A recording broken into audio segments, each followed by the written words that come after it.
tal? Buenas noches. Comienza un nuevo programa de Cuestiones y Contrapunto. Como siempre digo, este programa lo grabamos los martes por la tarde y ustedes lo ven el miércoles a la noche. Y la semana pasada, ese miércoles, la Argentina y el mundo estaban de duelo. Y si bien en nuestro programa pusimos cosas interesantes, ¿no?, como las reflexiones que hacía la secretaria gremial de SUTEBA, María Laura Torres, sobre los dichos de la ministra de Educación de la Ciudad Autónoma, Soledad Acuña, y también estuvo la infectóloga Gabriela Piovano para decirnos precisamente esta esperanza, que tenemos esta esperanza de que la vacuna esté ya a la vuelta de la esquina. También estuvo el historiador Pablo Marchese, ¿no?, hablándonos de la vuelta de obligado y de qué significaba ese día y ese día de soberanía para la Argentina. Pero bueno, parecía un programa de otro planeta. Creo que debe ser el único programa en la Argentina donde no se había hablado de Diego Armando Maradona. Y Maradona murió. Y el mito se convirtió en leyenda. ¿Y qué vamos a decir nosotros que no se haya dicho? No, creo que no podemos decir nada. Creo que algo de nosotros se fue con él. Y en realidad el homenaje del mundo entero conmovió.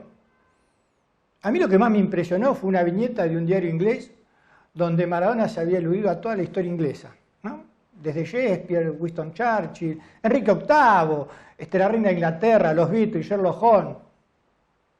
La verdad que algo asombroso lo que despertó Maradona en el mundo.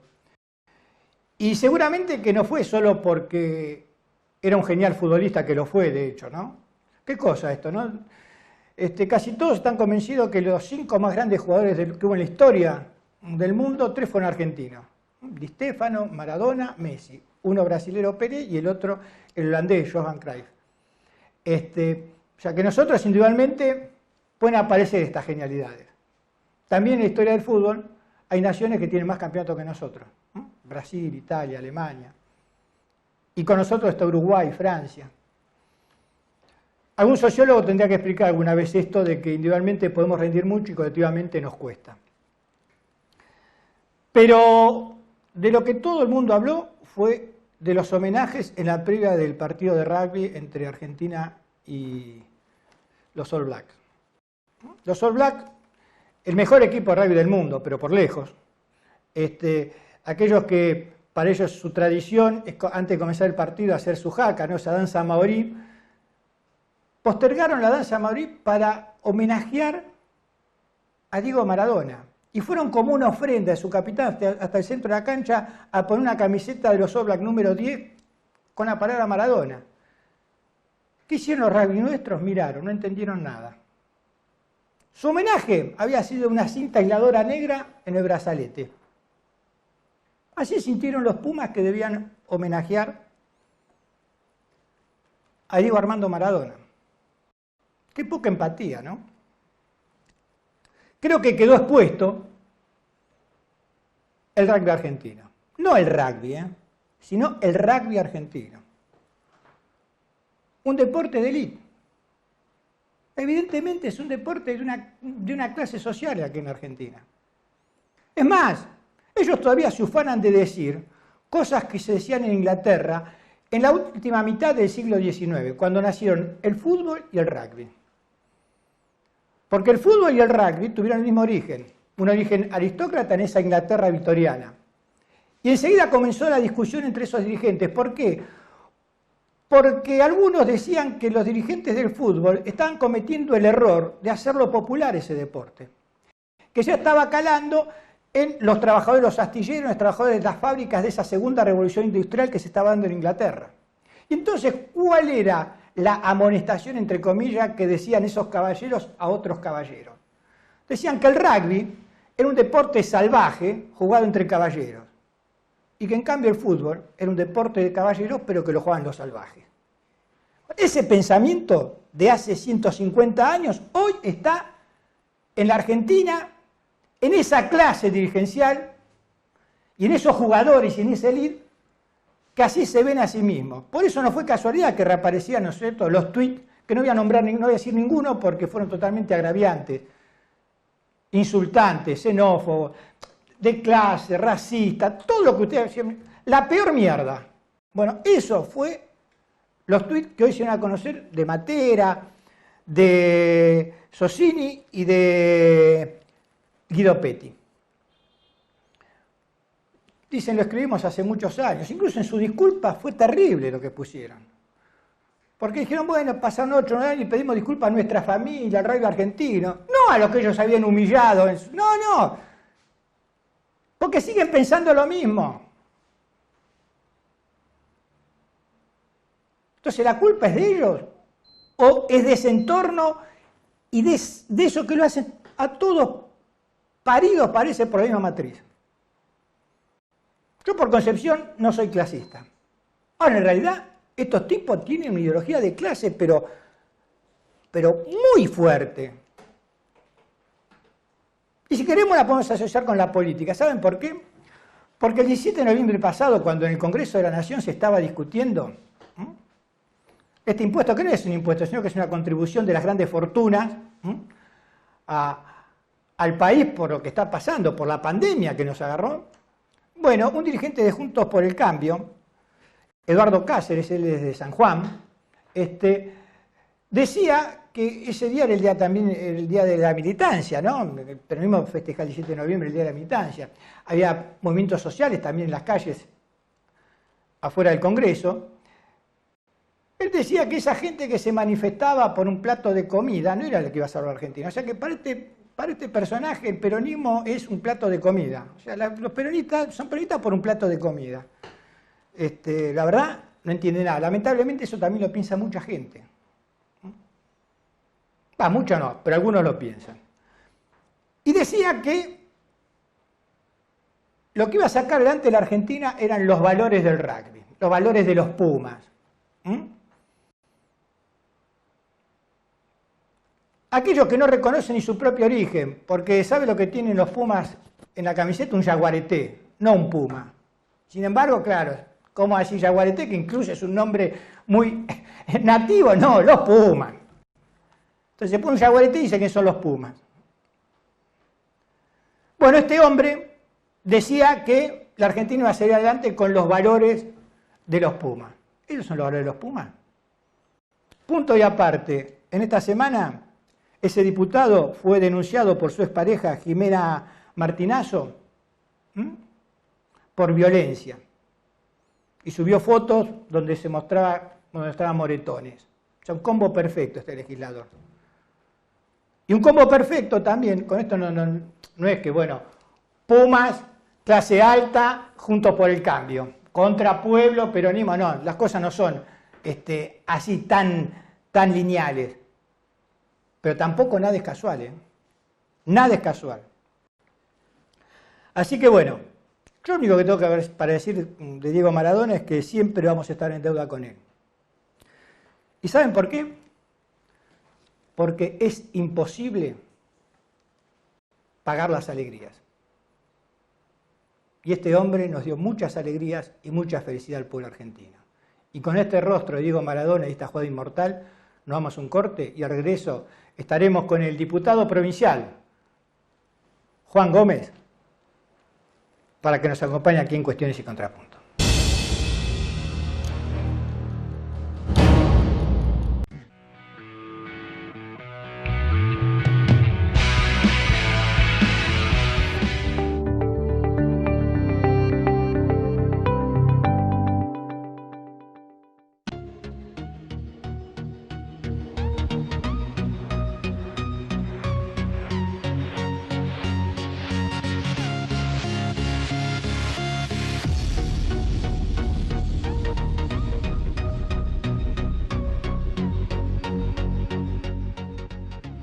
Nuestro municipio tiene muchos espacios para disfrutar. Por eso lanzamos Disfruta Morón, una aplicación muy simple en la que vas a poder saber en tiempo real y antes de llegar cuánta gente hay en cualquier plaza de la comuna.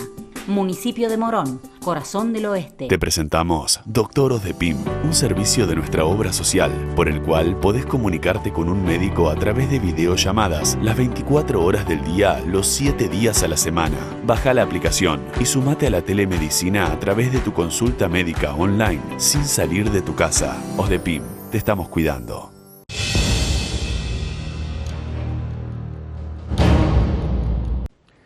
Y continuamos aquí en Cuestiones y Contrapuntos y estamos con nuestro invitado de hoy, Juan Gómez, diputado provincial del Frente de Todos. Gracias por tu tiempo, Juan.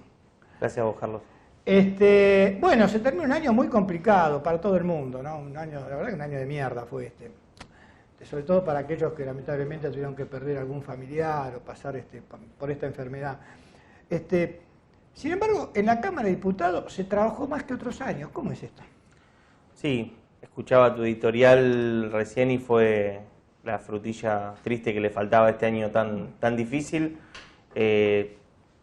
A las personas que tuvieron que perder un familiar, a los trabajadores que vieron que perdían su fuente de trabajo, a millones de argentinos que tuvieron que estar encerrados durante tantos meses. Fue un año muy difícil, pero bueno, como bien decías vos, en la Cámara de Diputados de la provincia hubo una actividad legislativa muy importante, hubo sesiones cada 15 días, hubo comisiones, en las comisiones que a mí me toca participar como legislador, hubo un funcionamiento habitual y un funcionamiento regular y se votaron leyes muy importantes, muchas acordes a la pandemia y muchas vinculadas con los temas estructurales que venía arrastrando la provincia y que el gobierno de Axel Kicillof se encuentra con una situación muy compleja en términos económicos y que apenas empieza a gobernar se ve agudizada por la pandemia, ¿no? ¿Ya se está legislando con la vista puesta en la pospandemia? Ese es el desafío central de la etapa que viene. Me parece que los meses de este año estuvo la energía puesta en ampliar el sistema de salud, en garantizar que hubiera camas en todos los hospitales, en garantizar que nuestro pueblo no viviera una tragedia sanitaria, pero que hoy estamos entrando en una nueva etapa, esperando la vacuna, esperando que eso nos dé un respiro como sociedad y nos permita volver a enfocarnos en el proyecto que tanto Alberto Fernández como Axel Kicillof le prometieron a nuestra sociedad y para el cual nuestro pueblo puso el voto de confianza y los eligió, que es para generar un modelo económico de reactivación, un modelo económico basado en la creación de empleo y en la distribución de la riqueza, que lamentablemente en estos meses no se pudo hacer producto de la pandemia que vive el mundo, pero que tiene que ser la agenda prioritaria del próximo año. Y más allá de las distintas miradas que pueden tener sobre nuestra realidad, ¿cómo crees vos que se comportó la legislación en la Cámara? La oposición en la Cámara Legislativa. Bueno, hubo distintas actitudes, ¿no? Vemos un núcleo muy reducido o muy compacto de Juntos por el Cambio, fundamentalmente en el Senado. Nosotros en la Cámara de Diputados tenemos una relación de fuerzas un poco más favorable, aunque no tenemos la mayoría, pero en el Senado tenemos una situación mucho más complicada y vemos una contradicción, vemos actores más propuestos al diálogo, pero después sectores que no hicieron la autocrítica de cómo gobernaron durante 4 años y que intentan tener una actitud completamente de poner palos en la rueda frente a las propuestas del gobierno provincial. Hoy en la discusión que se está dando con el presupuesto vemos una situación similar, de un sector que intenta poner palos en la rueda a un presupuesto que es completamente contrario al que ellos llevaron adelante. O sea, vos me estás diciendo que en la Cámara de Diputados hay, digamos, otra actitud, pero también que por ahí se debe a que no tienen las manos como para tampoco poner trabas. En cambio, en la Cámara de Senadores, donde sí cuentan con una mayoría que traba la relación en esa Cámara, ahí sí aplican todos, son oposición, oposición, oposición. Sí, hay una fuerza política que es Juntos por el Cambio que no tiene pudor a la hora de usar las mayorías que circunstancialmente tienen en el Senado. El caso más emblemático es la designación de 48 jueces de la provincia de Buenos Aires que habían sido enviados sus pliegos por la exgobernadora, que el gobernador actual pidió revisarlos, incluso uno de esos jueces estaba preso, detenido, y que Juntos por el Cambio usó su mayoría para poder aprobar sus pliegos, ¿no? Sí, evidentemente a veces el republicanismo tiene que ver con cuántas manos tengo. Esto es así, lamentablemente. Pero bueno, más allá de eso, Juan, evidentemente este es un año que no se le esperaba a nadie, ni los legisladores, ni la gente del Ejecutivo, y tener, como vos decís, que lidiar con una pandemia, y como decía antes uno que antes de la pandemia, tuvimos también la pandemia del macrismo. Pero en la provincia de Buenos Aires hubo una cobertura mediática y en realidad también caía bien en ciertos sectores la ex gobernadora María Eugenia Vidal. Hoy se están viendo algunas cuestiones de lo que fue su administración y llama poderosamente la atención que no se haya discutido eso en su momento. Hubo una cobertura que es muy similar a la cobertura que tiene Rodríguez Larreta en la Ciudad de Buenos Aires. No, similar no. Como Rodríguez Larreta bueno, no tiene ninguna cobertura a nadie en el país, digamos. Cercano. Porque es también la ciudad más rica, digamos, ¿no? La que pero el mismo modus operandi, ¿no? Los temas que realmente afectan a los ciudadanos de la provincia o de la ciudad no se ven en los medios de comunicación, no se veían en los medios de comunicación reflejados. Por ahí no tenían la capacidad de darle tanta cobertura al expresidente Mauricio Macri, porque era demasiado drástica las condiciones a las que nos estaba sometiendo, pero siempre se intentaba cuidar esas dos figuras. En el caso de los bonaerenses, lo que más nos impactó fue cómo la exgobernadora acompañó un modelo económico que, por tratarse de una provincia con tanto peso de la industria, con tanto peso de la producción, nos castigó mucho más, y cómo incrementó nuestra deuda, y cómo esa deuda que tenía la provincia de Buenos Aires cada vez era más alta en dólares.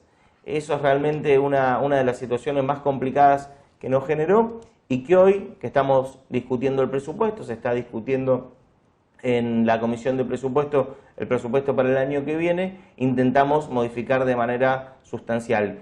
Que los bonaerenses tengamos que invertir cada vez menos plata en pagar los servicios de la deuda y en seguir endeudándonos, y podamos invertir más de nuestros recursos en reactivar la obra pública y tratar de resolver esos déficits estructurales que arrastramos hace muchos años. El Frente de Todos se conformó con gente que provenía de distintos sectores, distintos lugares. ¿Se mantuvo una armonía en la Cámara con referencia a esto, o tuvieron muchos chisperroteos, o tuvieron incluso muchas discusiones, pero lograron resolver puertas adentro? Me parece que lo interesante del Frente de Todos es que contempla visiones distintas, que contempla sobre un mismo tema podemos tener posiciones, no es la misma posición que puede tener el Frente Renovador, por ejemplo, o un sector más vinculado al PJ.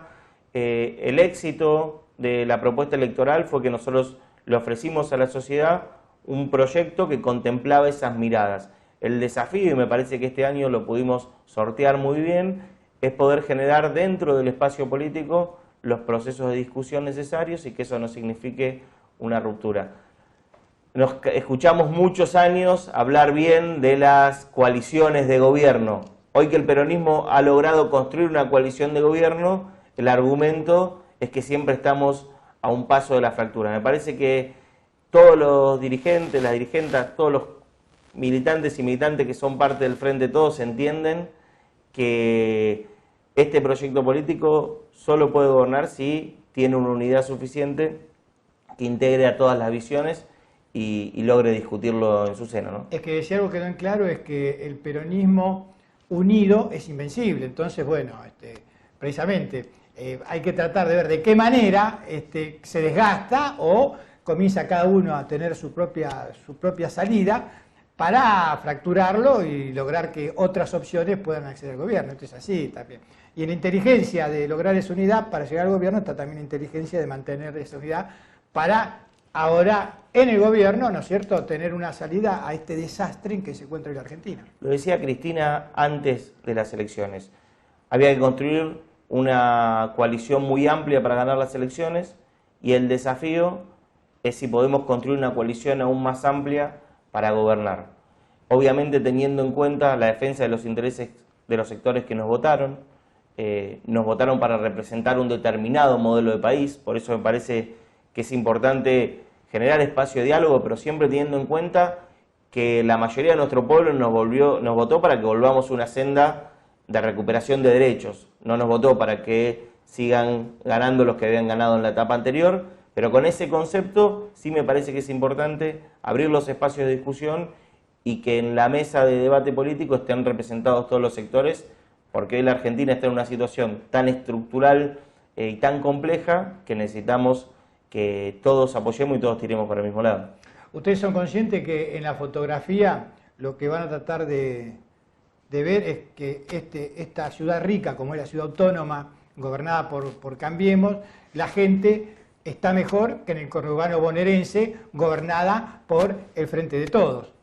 Bueno, eso es una situación que tiene que ver con una injusticia estructural que hay en la Argentina, con los recursos que tiene la Ciudad de Buenos Aires y con los recursos que tiene la provincia. Fue el debate que se dio durante toda esta madrugada en la Cámara de Diputados de la Nación y que tiene que ver con resolver o resarcir de alguna manera esa decisión tan injusta que Mauricio Macri tomó cuando por decreto le dio más de los puntos de coparticipación que correspondía a la ciudad para sostener el gasto de la policía.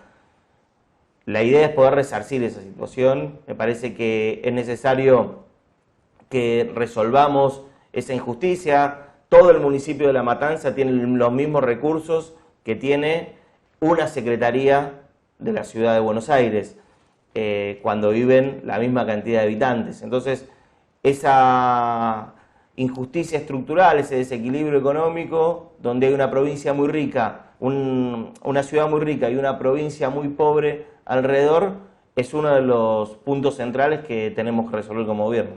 Juan, ¿qué esperás para el año que viene?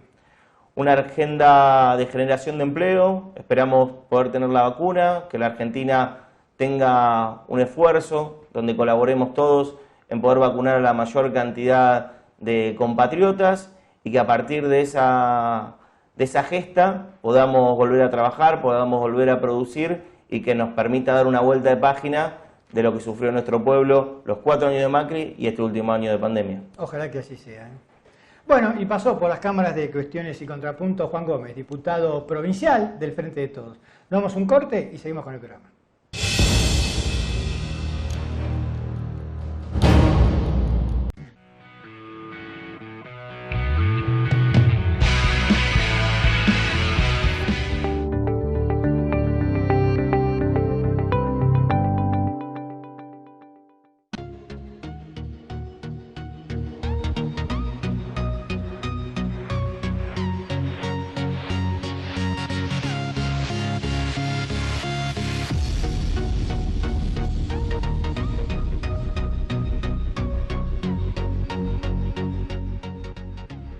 Sumate a la telemedicina a través de tu consulta médica online. OSDEPIM, te estamos cuidando. Nuestro municipio tiene muchos espacios para disfrutar. Por eso lanzamos Disfruta Morón, una aplicación muy simple en la que vas a poder saber en tiempo real y antes de llegar cuánta gente hay en cualquier plaza de la comuna. Municipio de Morón, corazón del oeste.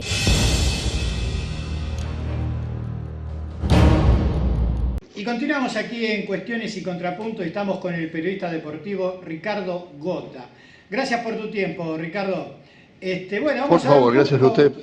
De lo que hoy habla el mundo, ¿no? Qué increíble esto de Maradona, porque me parece que no tiene nada que ver con el deporte, aunque tiene que ver con el deporte, ¿no? Pero qué sé yo, este luto global, este luto mundial, ¿no? Es impresionante. Bueno, Maradona siempre fue, para bien y para mal, normalmente para bien, pero siempre fue la desmesura. Él fue el más grande jugador de todos los tiempos, cuando jugaba hacía las mejores jugadas que hayamos visto, pero también lo era fuera de la cancha, en sus declaraciones, en su vida, en el ritmo de su vida, en el vértigo que siempre llevó.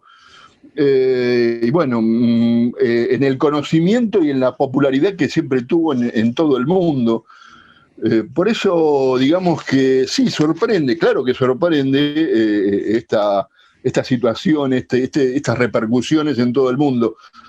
Pero si uno lo piensa un poco, es coherente, es parte de lo que fue la vida de Maradona y lo que es esta posvida, esta forma de reencarnarse en un ser que va a estar siempre al lado nuestro, de alguna manera. Siempre va a estar presente Maradona. Yo creo que es un caso muy particular y dudo que se dé en ningún otro caso de ningún otro jugador. Tal vez surja en el mundo algún otro, pero no con esta locura, esta desmesura, esta forma de sobrepasar todos los límites que tuvo Maradona en todo sentido, como jugador y como humano al lado nuestro. Sí, sí, yo soy fanático de Messi a tal punto que siempre me organizo para ver los partidos de Barcelona, porque sé que va a ser alguna jugada que va a justificar el estar ahí. Pero es algo futbolístico, digamos. Con Maradona es otra cosa, digamos. Todo el mundo recuerda el instante en que Maradona le hace el segundo gol a los ingleses. ¿Qué estaba haciendo? ¿Dónde estaba? ¿Con quién estaba? Y eso que pasaron 35 años. Y todo el mundo se Sí, sigue acordando de eso. todo el mundo dice haber participado de el debut de Maradona o alguno de sus partidos en Argentinos Junior, como si en esa cancha de Argentinos Junior entraran miles y miles y miles y miles de personas.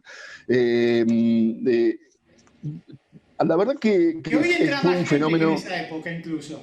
Hoy la gente claro, argentina entra más gente que en absolutamente. esa época. Absolutamente, sí. Yo creo que es un fenómeno que nos va a costar terminar de entenderlo, si bien lo venimos entendiendo hace 40 y pico de años. Se cumplieron 44 años de su debut, hace no muy no mucho tiempo. Pero digo, es un fenómeno que se va a movilizar y a transformar continuamente. Estamos muy cerca todavía de su fallecimiento, y eso va a hacer que sigamos transformando y sigamos pensándolo todo ese fenómeno. Creo que va a derivar, vaya a saber para dónde, pero siempre va a ser un reflejo de la argentinidad, de mucho de lo bueno y algo de lo malo que tenemos en este país. Es un reflejo muy sintomático de cómo somos, en general, por supuesto que somos muy distintos, pero que en general cómo somos los argentinos, ¿no? Sí, también está todo esto, ¿no? Del David contra Goliat, yo tuve la suerte de verlo a Maradona, la única vez que lo vi, ¿no? Personalmente fue en el 2004, cuando fue la contracumbre de las Américas. Yo estaba en la cumbre de las Américas y fui también a la contracumbre y bueno, pude verlo. Y lo primero que me asombró de estar tan cerca, qué bajito que era, ¿no? Digamos, este hombre tan grande, ¿no? Con su puro, pero qué bajito que era. Y después, lo que es increíble son esas frases de él, filosofía que queda, esas frases maradonianas que quedan para la eternidad también, ¿no? Se le escapó la tortuga, la pelota no se me... En fin, son de una profundidad y que llega a todo el mundo entiende qué es lo que quiere decir. Maradona fue muy talentoso en todo lo que hacía. A ver, poca gente entiende cómo le pegaba a él a la pelota. Algunos efectos que le daba, a mí, yo también soy fanático de Messi y lo admiro notablemente, pero creo que Maradona tenía un plus, un dejo de habilidad que no se la vi a ningún otro jugador. Y si algún otro jugador tenía algo de esa habilidad, él lo superaba por otro lado, por esas frases que tiraba, por toda su vida. Yo lo conocí muy de los primeros tiempos en primera. Y tuve algunos contactos cercanos a él. El que yo recordé mucho en estos días y lo reflejé en la página de Tipo Argentino, fue uno que tuve en Porschach, en un lugar maravilloso de Austria, esos lugares que los periodistas llegamos a partir siguiendo a los grandes ídolos o a las grandes selecciones. Bueno, ahí estaba la selección de Basile, él estaba ahí y me había prometido una nota que demoraba en la concreción y lo fui a encarar y nada, nos discutimos y la frase fue fierita: cuando yo digo que sí es sí, cuando digo que no es no, en tono claro, amenazante si se quiere, pero terminamos al rato hablando como si fuéramos amigos de toda la vida y de tal manera que nunca volvimos a hacerlo. Y es esto que vos decís, uno se sorprende con ese personaje, cuando rompe esa barrera de gran superídolo.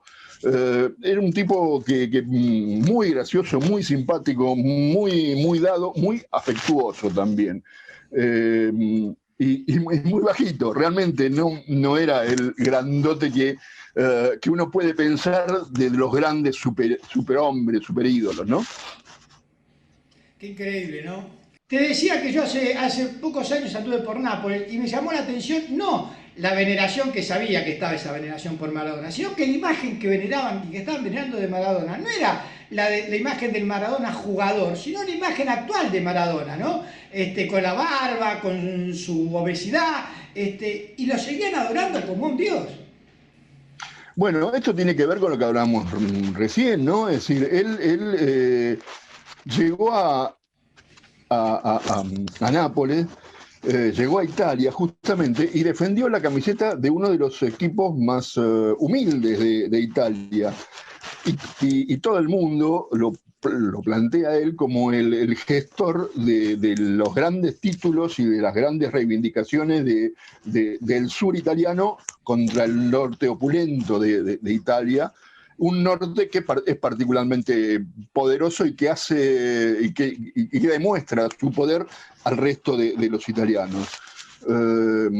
Y bueno, por eso lo idolatran. Y para los napolitanos, por siempre va a ser un ídolo gigantesco. Yo creo que nunca va a superar nadie a Maradona en esos lugares. Como nunca ocurrirá en Argentinos Juniors y como nunca ocurrirá en muchos otros lugares. El otro día veíamos pintadas en los lugares más insólitos en favor de Maradona. En Bangladesh dicen, el otro día escuchaba que dicen que hubo una tristeza muy grande. Bueno, así como este lugar, un montón, en todo el mundo, fue realmente un ídolo de todo el planeta. ¿Y cómo los ingleses lo homenajean a esa viñata donde está Maradona mareándose a toda la historia inglesa, ¿no? Es impresionante. El dibujo del dibujante de Guardian es impresionante. Realmente es una obra de arte, pero que además es muy fuerte porque ahí están los Beatles, está la reina, está Churchill, está, digamos, para Inglaterra eso es muy fuerte y da una idea de lo que significaron esos dos goles. Esos dos goles que además fueron hechos no en cualquier momento, sino poco después de la Guerra de Malvinas, con lo cual vendrían a ser reivindicatorios de todos esos pibes. Y aunque uno no pretenda no relacionar el fútbol con la política y las guerras, en la historia eso estaba muy presente, fue muy cercano una cosa con la otra e invariablemente se relacionaron. Sí, por eso nosotros pensamos en ese partido contra los ingleses mucho más que en la final contra los alemanes, de la que salimos campeones del mundo. Absolutamente. Queda el recuerdo de ese partido y no de la final. Que futbolísticamente podría decirse que la final contra Alemania hasta tuvo otras características también de épicas. Argentina jugó muy bien ese partido final, del mismo modo que jugó bien contra Inglaterra, pero contra Alemania jugó mucho mejor. Y Maradona fue un extraordinario jugador en esa final. Si bien no hizo goles, pero sirvió, por ejemplo, el tercer gol para que Burruchaga marcara el tercero y ganara la Argentina cuando faltaban unos pocos minutos.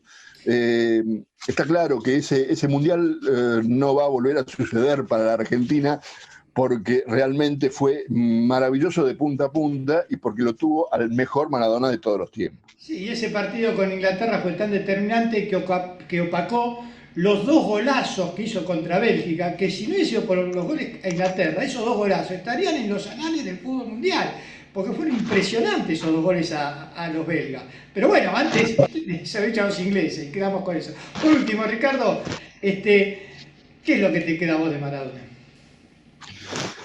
Me queda toda esta sensación de estos últimos días de tristeza y de mezcla de tristeza y alegría, como creo que poca gente puede generar, pocos ídolos pueden generar. Fue muy triste saber que Maradona se había muerto. ¿Por qué? Porque aún imaginándonos que alguna vez iba a suceder, en algún lugar de nuestro ser, de cada uno de nosotros, estaba la esperanza de que no fuera. Y aunque parezca ilógico e irracional, sí lo teníamos como un ser divino, como un Dios acá en la tierra. Bueno, y eso evidentemente con su muerte lo vemos de otra manera. Me queda, además, todas las imágenes que se vieron tantas veces en estos días de sus jugadas maravillosas, de esos goles, de esas imágenes cuando hacía jueguitos con mandarinas o con un globo enorme y hacía cabezazos o le pegaba con el hombro. Esas cosas maravillosas de Maradona. Creo que me quedan más esas imágenes que el Maradona fuera de la cancha. Pero es el momento más cercano digamos, estamos muy cerca todavía de su muerte. Creo que esto va a cambiar muchísimo en el futuro inmediato. Sí, y sigue haciendo cosas Maradona, si no fijémonos lo que está pasando en el rugby. Absolutamente, sí señor. Gracias por tu tiempo, Ricardo. Por favor, gracias por la invitación. Bueno, y pasó por las cámaras de Cuestiones y Contrapunto del periodista deportivo Ricardo Gota. Nos damos un corte y continuamos con nuestro programa.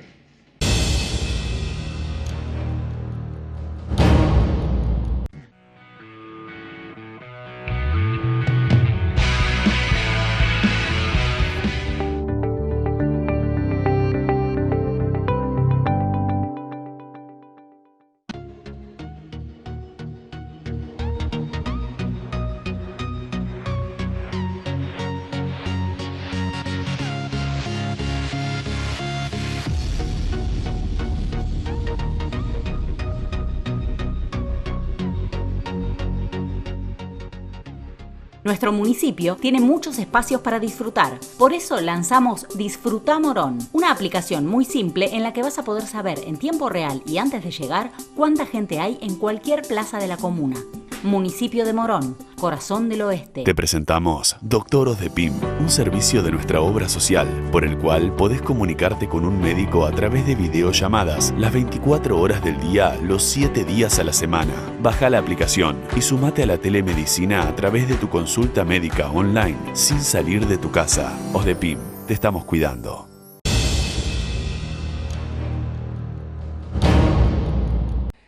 Y continuamos aquí en Cuestiones y Contrapunto y estamos con el economista Gustavo Saraceni. Gracias por tu tiempo.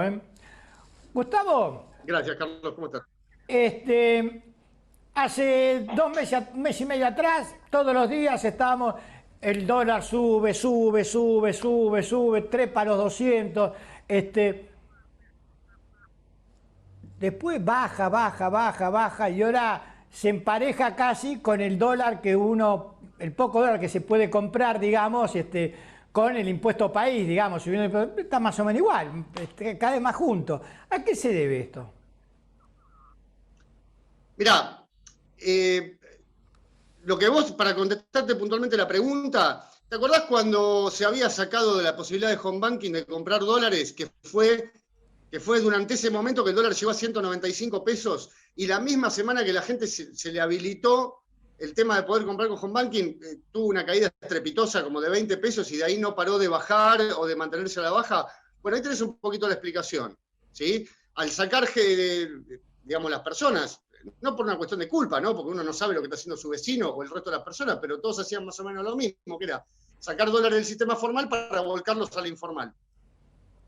Ahora, teniendo el Banco Central reservas suficientes para abastecer esa demanda, empezó a haber una sobreoferta en el mercado blue que hizo caer el precio del blue. Más o menos para explicarlo rápidamente, que creo que esa es la pregunta, si entendí bien. Ahora bien, te das cuenta que, creo que lo habíamos charlado en una nota anterior, o si no lo vuelvo a comentar, lo mentiroso que puede llegar a ser el mercado del blue en términos de que no había una crisis económica tan grave que automáticamente cuando la gente empezó a tener dólares a su disposición, automáticamente los volvió al mercado informal, que es muy chiquito, que es muy volátil, eso ya lo que me escuchan acá en tu programa ya me lo habrán escuchado 500.000 veces, lo digo 500.000 y tuvimos digamos, una caída rapidísima del dólar blue. De hecho, mucha gente compró dólar a 195 pesos y se quiere morir, mucha gente que se compró dólar a 170 y pico de pesos se quiere morir, y ahora estamos a 150 y pico de pesos y se quiere morir. Eso es lo que yo siempre trato de decirle a la gente que te mira, de que en finanzas el que tiene pánico es el que pierde. Y eso que mirarte a vos más seguido, que me consultas a mí, entonces les decimos qué es lo que tienen que hacer. Sí, me estás diciendo que bueno, que daba lo mismo venderlo afuera, porque el dólar estaba alto, que si lo querían vender acá, también lo vendían alto. Eso se llama mecanismo de traspaso en la economía, o pass-through, que se usa un anglicismo, pero que lo que hace que el productor es que le dé lo mismo vender en un lugar o en el otro. Entonces, si él puede exportar y ganar mucho más dinero, para venderte a vos, prefiere subir el precio o no venderte. Vos fijate que siempre cuando tenemos lío con el tipo de cambio en Argentina empieza a desaparecer el aceite de las góndolas. ¿Por qué? Porque los productores lo que prefieren es o poder exportarla o colocarla a un precio más alto en el mercado interno. Eso para que la gente que te mira vea o pueda palpar cómo funciona esto que hablamos de la macroeconomía en su vida diaria, ¿no? Ahora, con respecto a esto, también tiene aspectos positivos. Vamos a tener inflación, la inflación va a seguir elevada, al menos en los próximos meses, pero sí tenemos la posibilidad de exportar más e importar mucho menos. Entonces va a haber cierta reactivación, porque la demanda es constante, de alimentos y de repuestos para maquinarias o para electrodomésticos o para automóviles. Entonces vamos a tener también lo que es una sustitución de importación y vamos a tener algún crecimiento de la producción industrial nacional por sustitución de importaciones. Vamos a tener algunas exportaciones más elevadas. Entonces, todo esto va a contribuir que tengamos, al menos en el mediano plazo, en Argentina, mediano plazo, estamos hablando hasta marzo, junio, como mucho, viste que acá hablar de largo plazo es...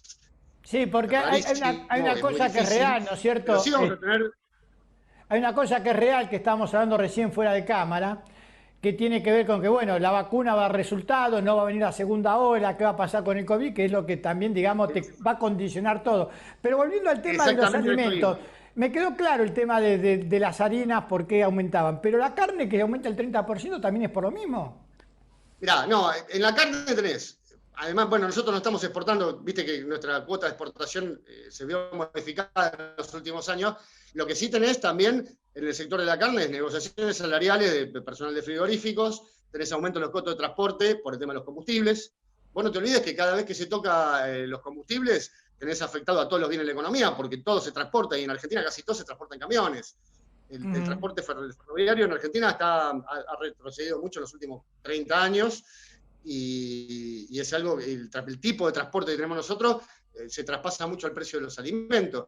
Sin ir más lejos, te cuento un caso que le puede ser útil a la gente que te mira, que es, tengo una persona amiga que vive en General Roca, en Río Negro, y tiene que vender un vehículo para comprar otro vehículo y le resulta más económico traer el vehículo a Buenos Aires, manejando como sea, venderlo acá y comprarse el vehículo 0 kilómetros por el acarreo, porque el vehículo se fabrica acá en el Gran Buenos Aires. Claro. ¿Entendés? Tenemos todas estas distorsiones por el tema de la inflación y de la inestabilidad cambiaria.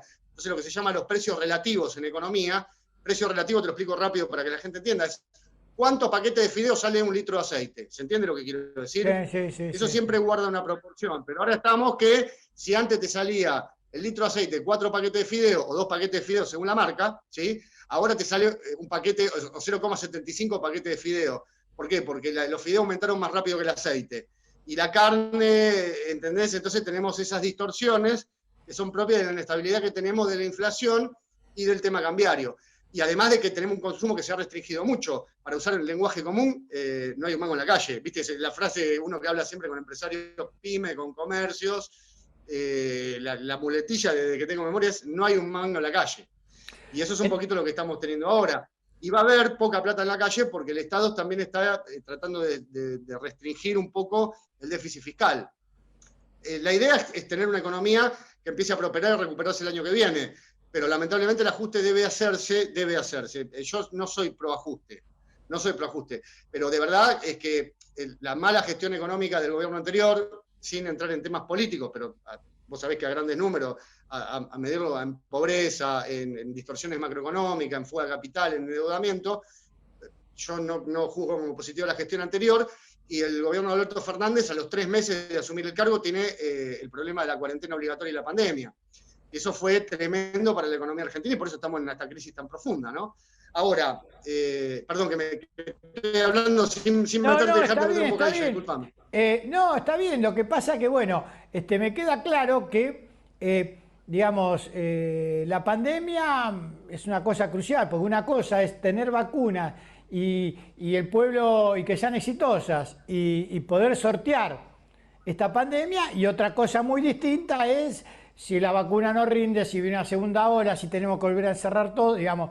En realidad estamos pendientes de eso, y proyectar la economía es casi imposible por esta situación que te cambia diametralmente la realidad.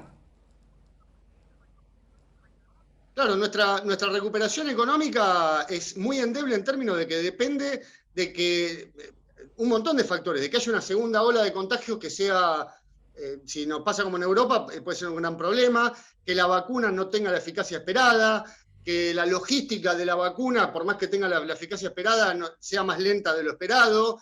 Entonces, en la medida que la gente pueda circular, poder ir a trabajar, que las plantas industriales puedan volver a recibir personal y puedan producir, nuestra recuperación depende en gran medida de eso.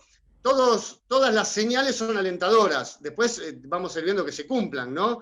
Pero por lo que la información que se maneja públicamente, que para enero, febrero, vamos a darle en marzo, ya habría una porción bastante de grupo de riesgo vacunada, se podría empezar a permitir la circulación de personas para ir de su casa al trabajo, a la planta industrial, para poder fabricar cosas, para poderlas consumir y para poderlas exportar. Ahora, si la vacuna no tiene el desempeño esperado, si la logística se complica, si hay una mutación del virus o lo que sea, a ese nivel de precariedad está la posibilidad de nuestra recuperación, que depende de un montón de cosas que son actos de Dios, como dicen los americanos, ¿viste? En las pólizas de seguro.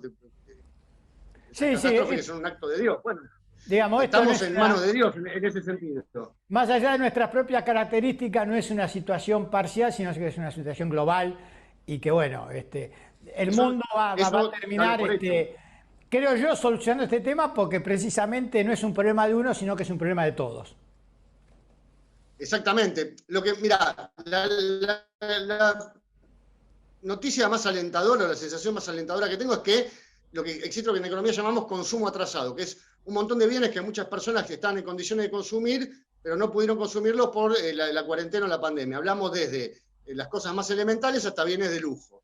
Ahora, si ese dinero, esas personas siguen dispuestas a gastar ese dinero y tienen la posibilidad de ir a comprarlo, lo que vas a tener es una fábrica que va a tener que producir el bien que esta persona está demandando y vamos a tener una recuperación relativamente rápida porque la inversión en maquinaria está hecha. Lo que hay son fábricas vacías. En este caso, porque se le impedía a la gente circular.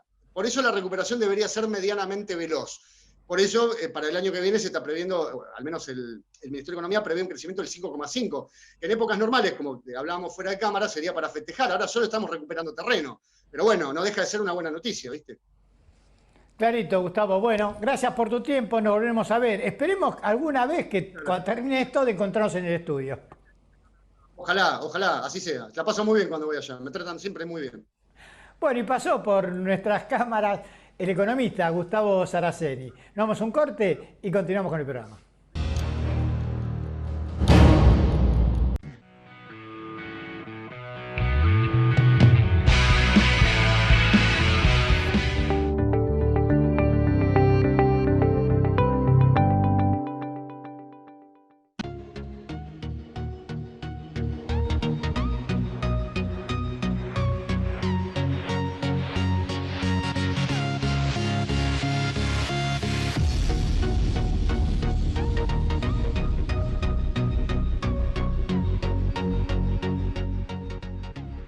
Nuestro municipio tiene muchos espacios para disfrutar. Por eso lanzamos Disfruta Morón, una aplicación muy simple en la que vas a poder saber en tiempo real y antes de llegar cuánta gente hay en cualquier plaza de la comuna.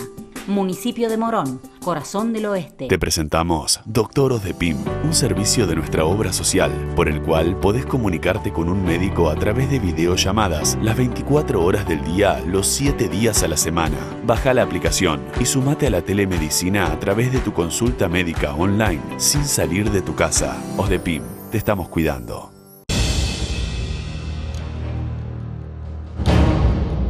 Continuamos aquí en Cuestiones y Contrapunto y nos vamos a nuestra habitual recorrida por el conurbano bonaerense. En Merlo, el jueves pasado, minutos después del velatorio de Diego Armando Maradona, se llevó adelante una sesión especial del Consejo Deliberante. Y allí se decidió poner el nombre de Diego Armando Maradona al Camino de la Ribera, una de las entradas principales que tiene el distrito de Merlo. Estuvimos ahí y esto es lo que nos decía la presidenta del Consejo Deliberante, Alejandra Hahn.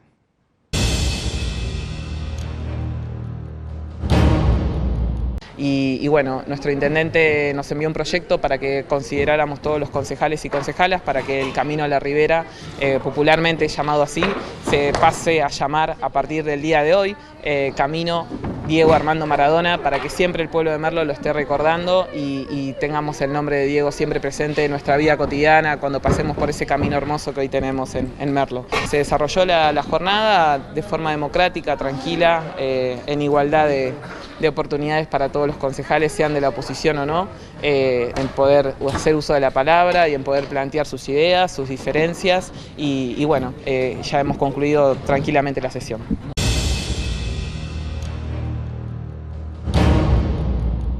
Y del municipio de Merlo nos vamos al de Hurlingham, donde allí el intendente Juan Zabaleta recibió al intendente de Avellaneda, Alejo Chomobrov, y juntos fueron al laboratorio de fabricación de medicamentos genéricos que hay en esa localidad. Esta es la nota. Bueno, primero agradecerle a Alejo Chomobrov, al intendente de Avellaneda, por estar aquí en Hurlingham.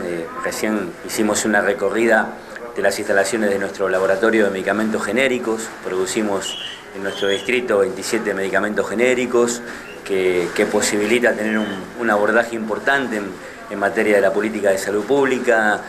Proveemos a 22 municipios de la provincia de Buenos Aires con estos medicamentos y bueno, Alejo nos vino a visitar y recorrimos y seguramente también vamos a trabajar con Avellaneda y para las vecinas y vecinos de Avellaneda con este programa de medicamentos genéricos, ¿no? 40% del valor del costo y fundamentalmente el compromiso que tenemos nosotros, intendentas, intendentes, con la salud pública, ¿no? Está claro el trabajo que hemos hecho junto al presidente Fernández, al gobernador Kichilov, también a Jorge Fagaresi, ¿no? En materia de la pandemia, ¿no?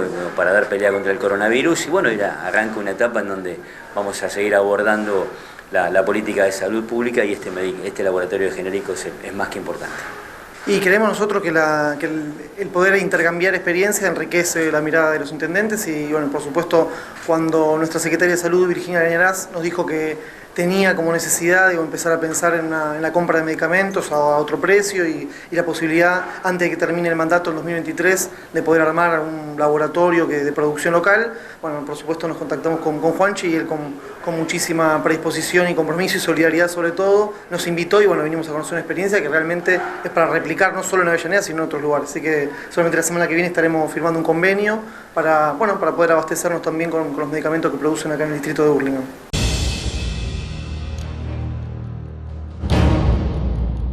Bueno, esto ha sido todo por hoy. Nos vamos a encontrar la semana próxima, miércoles 22 horas, para más Cuestiones y Contrapunto. Han sido ustedes muy amables por permitir entrar en sus hogares. Y recuerden, falta poco, la vacuna ya está, el horizonte está cada vez más cerca, así que cuídense.